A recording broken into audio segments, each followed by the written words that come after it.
Saya dulu orang UMNO. Saya bukan khianat kepada UMNO.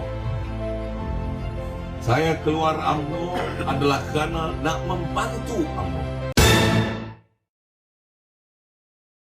Ketika itu saya nak membantu. Saya keluar UMNO selepas bertemu dengan Presiden Datuk Zahid.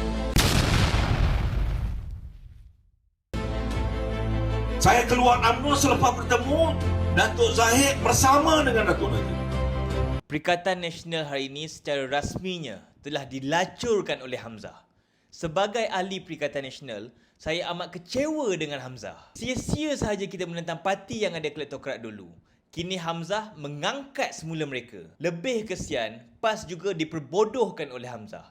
Konon nak guna nama Perikatan Barisan Nasional, tetapi ditolak oleh ahli Barisan Nasional sendiri. Sungguh memalukan. Belum apa-apa lagi sudah jelas gabungan BNPID ini tak stabil langsung. Dulu punya hebat Tan Sri Muhyiddin memimpin Perikatan Nasional hingga naik gelombang hijau. Malangnya disebabkan kegilaan Hamzah, mereka sibuk nak naikkan gelombang biru. Gelombang! Gelombang! Jadi saya menyeru untuk anda semua bangun dan sedar bahawa strategi kerjasama PNBN ini hanyalah satu strategi pemimpin yang gilakan kuasa. Jadi kepada semua pengundi Negeri Sembilan, pada 1 Ogos 2026 nanti, pulang dan keluarlah mengundi calon-calon parti bersatu. Kita perlu berikan tamparan yang hebat kepada pemimpin yang tidak berprinsip dan pentingkan survival diri lebih daripada kepentingan rakyat. Hanya parti bersatulah yang masih mengekalkan prinsip. Tidak kerjasama dengan parti yang ada dalam kerajaan hari ini. Ingat, pada 1 Ogos 2026, undilah calon parti bersatu.